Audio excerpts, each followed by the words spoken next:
आप देख रहे हैं आदित्य। देश के माननीय प्रधानमंत्री जी ने भी कहा, माननीय मोदी ने भी कहा, हिंदू धर्म धर्म नहीं है। और अभी 1-2 महीने पहले माननीय गडकरी जी ने भी कहा, एक मीडिया कॉन्क्लेव में कहा। लेकिन इन लोगों के कहने से किसी की भावना आहत नहीं होती है।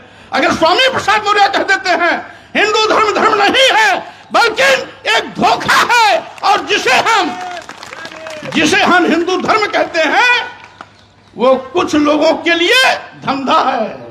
जब हम कहते हैं कि ये कुछ लोगों के लिए धंधा है तब पूरे देश में भूचाल मच जाता है। लेकिन वही चीज अगर मोहन भागवत जी कहते हैं, माननीय प्रधानमंत्री नरेंद्र मोदी जी कहते हैं, माननीय गडकरी जी कहते हैं, तो किसी की भी भावना आहत नहीं होती।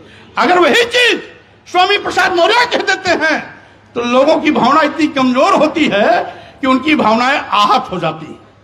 क्या विडंबना है। माननीय सर्वोच्च न्यायालय ने 1995 में कहा तो किसी भी धर्माचार्य ने कोई टिप्पणी नहीं की। लेकिन अगर वही चीज स्वामी प्रसाद मौर्य के मुंह से निकल जाती है तो पूरे देश में FIR की झड़ी लग जाती है। क्या विडंबना है। आखिर हम क्या कहते हैं? हम तो वही कहते हैं जो भारतीय संविधान कहता है। अनुच्छेद 14 में सब क्लास में स्पष्ट है कि वर्ण, धर्म, वर्ण, जाति, लिंग, जन्म स्थान के आधार पर किसी के साथ कोई भेदभाव नहीं किया जा सकता। अगर भेदभाव नहीं किया जा सकता तो सत्ता में बैठे हुए लोग आज खुल्ला हमारे साथ सतला व्यवहार क्यों कर रहे हैं? भारतीय संविधान द्वारा दिया गया अधिकार छीनने का पाप क्यों कर रहे हैं?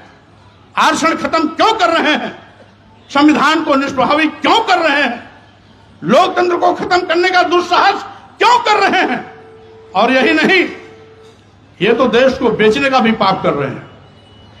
साथियों, आज सही मायने में जब से डबल इंजन की सरकार वाले आए हैं सरकारी नौकरियां गायब हो गई। आज देश के नौजवान बेरोजगारी का दंड झेल रहे हैं।